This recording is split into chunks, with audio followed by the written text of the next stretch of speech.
میخواد منو بیرون کنه ولی هم میخوام این ویدیو آخریه رو واسهتون بگیرم. صبر به اینی که اینجا میبینی S21 اولترا بابا منو بدبخت کردی. گوشی خود حسینه. خب حالا داستان این گوشی چیه؟ حسین یه مقدار آدم وسواسی، آدم تمیزی نیست ولی آدم وسواسیه. این گوشی رو این همیشه میگرفت زیر شیر آب و میشستش و گوشی رو کلا شب تا صبحی میذاره تو شارژ. حالا باعث چی شده؟ چه اتفاقی افتاده؟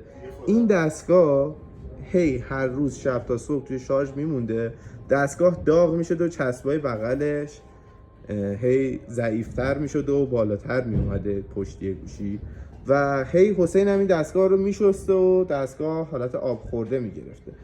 باتری دستگاه هم مشکل پیدا کرده، پورت شارژش مشکل پیدا کرده، NFCش مشکل پیدا کرده. درسته دستگاه ضد آبه ولی نباید بگیریش زیر شیر آب که. من میگیرم سامسونگ.